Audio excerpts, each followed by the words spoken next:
My name is Dr. Richard Calloway. I've spent the last 2 decades of my life doing one thing, studying why the woolly mammoth disappeared. I've published peer-reviewed papers, I've testified before scientific committees, I've stood in frozen Siberian tundra at -40 degrees, digging through permafrost with my bare hands, searching for answers. And I'm here to tell you, everything you were taught about the mammoth's extinction is wrong. Not partially wrong, not missing a few details, completely, fundamentally wrong. The official story was constructed by people who never set foot in the field, people who looked at data on a spreadsheet and decided they had the answer. And when researchers like me started finding evidence that contradicted that story, we were told to stay quiet. Today, I'm done staying quiet. For decades, school children around the world have been taught the same simple story. Woolly mammoths went extinct because the climate warmed, their habitat shrank, and they couldn't adapt. Clean, simple, comfortable. But science is rarely clean, rarely simple, and almost never comfortable. Because buried inside frozen soil across Russia, Alaska, and Canada are secrets that completely shatter that official explanation. Secrets that leading institutions have known about for years. Secrets that change not just how we understand the mammoth, but how we understand ourselves. This is what Dr. Calloway found, and this is why it was suppressed. Let me start with what you were told. The woolly mammoth, Mammuthus primigenius, roamed the earth for nearly 400,000 years. At their peak, millions of them covered a landmass stretching from Western Europe all the way to North America. They survived multiple ice ages. They survived volcanic eruptions. They survived dramatic climate shifts that killed thousands of other species. Then, roughly 10,000 years ago, they vanished. The official explanation has two parts. Part 1, climate change. As the last ice age ended, temperatures rose. The cold grasslands the mammoth depended on, what scientists called the mammoth steppe, began to disappear, replaced by forests and wetlands the mammoth couldn't navigate or feed from. Part 2, human hunting. Early humans, spreading across continents, hunted mammoths for meat, fur, and bone. And according to the official story, this combination, shrinking habitat plus human pressure, pushed the mammoth over the edge. That's the story in every textbook. That's what every documentary repeats. That's what every museum placard tells you.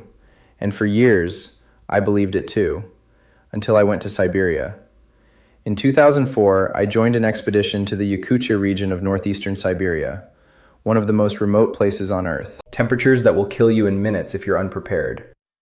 We were there to excavate a newly discovered mammoth site, an area where permafrost erosion had exposed what appeared to be a significant concentration of mammoth remains. What we found changed everything. The mammoths at this site, there were at least 11 individuals, had not died gradually. They had not died from starvation or slow habitat loss. They died suddenly. How do we know? Because of what was still inside them. Several of the specimens had undigested food still preserved in their stomachs and mouths. Buttercups, grass, sedge, plants that only grow during summer months. These animals were eating summer vegetation, and then within hours, possibly minutes, they were frozen solid. Not over weeks, not over a season. Hours. The permafrost had preserved them so completely that the meat was still red. The hair was intact. One juvenile specimen, we called her Liuba, had mother's milk still in her stomach. Now ask yourself this. If the mammoth died from slow climate change and gradual habitat loss, why are they frozen mid-meal? The official story has no answer for that. I do.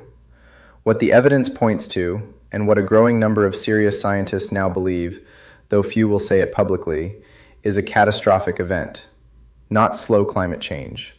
A sudden, violent, catastrophic event that struck the Northern Hemisphere approximately 12,900 years ago. Scientists call it the Younger Dryas Impact Event. Here's what the evidence suggests happened. A comet, or a fragmented cluster of cometary debris, struck or exploded above the North American ice sheet. The explosion would have been thousands of times more powerful than any nuclear weapon ever built.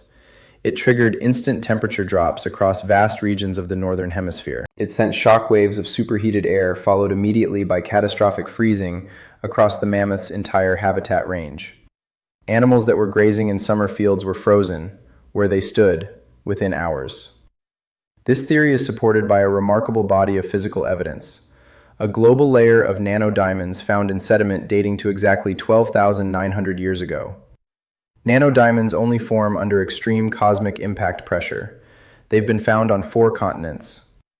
A layer of platinum in Greenland ice cores from the same period, a metal associated with asteroid and comet material.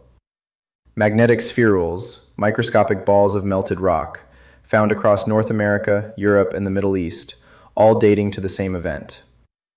Evidence of widespread wildfires across North America at exactly this period, burning millions of square miles simultaneously. This is not fringe science. This research has been published in peer-reviewed journals, including the Proceedings of the National Academy of Sciences. The lead researchers include scientists from Harvard, UC Santa Barbara, and the University of Edinburgh. So why aren't you hearing about it?